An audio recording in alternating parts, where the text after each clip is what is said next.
In two of the most sensational trials of recent years, Klaus von Bülow was accused of injecting his wealthy and socially prominent wife into a coma and vegetative state from which she will never awaken. The behind-the-scenes drama of that second trial has been made into a new motion picture called Reversal of Fortune, in which Jeremy Irons portrays von Bülow. Good morning. I almost have a tendency to call you Mr. von Bülow, because in this movie, you are so like what I think he must have been and is like. You meet the man? No, I never did. No? I never did. I decided that would be, it would stultify my imagination if I actually met him. One of the interesting things about this is that it's a courtroom drama, but very little takes place in the courtroom. You really get behind the scenes and find out how a lawyer runs a trial and how he gets the evidence and how he figures out what he's going to do. That's very, very unusual. Also, what's interesting about this movie is the relationship between you and the lawyer, who is really based on a Harvard professor named Alan Dershowitz. In fact, the movie is based on his book, right? Correct. The book's called The Reversal of Fortune. And Alan Dershowitz and Klaus von Bülow were two totally different people. I mean, a real New York boy, Alan Dershowitz. And Klaus, who was Danish by extraction, I think is perceived as being English. In fact, he's not English, but two opposite poles, chalk and cheese. I looked at her upper lip. She had blood on it. I thought she'd broken a tooth. That was the extent of my concern. And that's really all I can... That's really all I can say. Yeah, but is it the truth?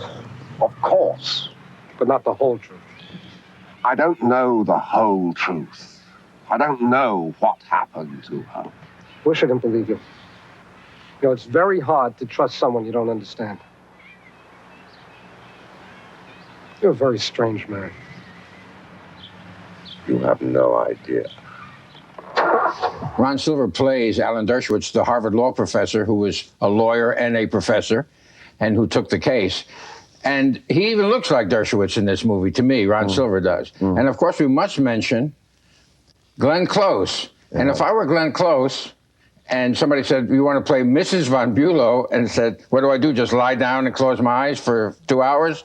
But there are flashbacks so that although she is now in a coma, in a vegetative state, there are a lot of scenes with you and Glenn Close. It's my lovely mother, isn't it? She's behind all this.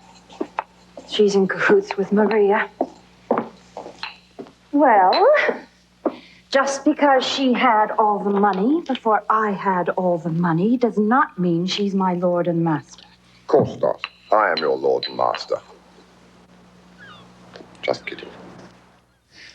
Everybody in this case is alive. Von Bülow's alive, his children, who were instrumental in getting him indicted.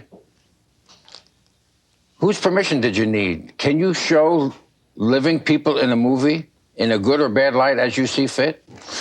I believe that the fact that the book has been published and has not been, there's been no litigation against the book, means that it's safe. I mean, I believe the lawyers know that we can therefore make the film of that book. But we had to be very careful. I mean, there was no artistic license really allowed when we were making it. We had to, everything was checked, every line was checked. And I was very concerned playing von Bülow that I hope what I play is interesting, but I didn't want to add to his difficulties of living. He'd been through it once. Well, he has a girlfriend in this movie who, as portrayed on screen, is certainly one of the most insufferable women I've ever met in my life. And she's alive. You may hear from her. Yeah, but she's remarried. I think she's living in London or somewhere. She's, I think, hopefully all right. Christine Baranski, isn't she? Is she wonderful? It's a wonderful performance. Is it unfair of me to ask you what you think about the guilt or innocence of Mr. von Bülow? No, you can ask anything. Well, will you answer anything? Oh, I wouldn't tell you. Well, that was very interesting. Because Klaus wouldn't tell you. I mean, I know. You have to know whether you're guilty or innocent if you're playing a character. And I came to a very strong conclusion. But just as Klaus would never tell me if I asked him, which is why I didn't, I don't think I would ever tell you. In which case, the point is he got off. And what is guilt? I don't know. It's that gold stuff you paint on buildings.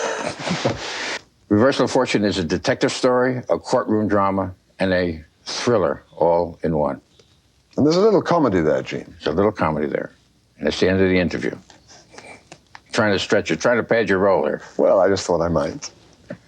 Jeremy Irons, thank you very much for being with us here on Today. Thanks for having me. We'll be back after this.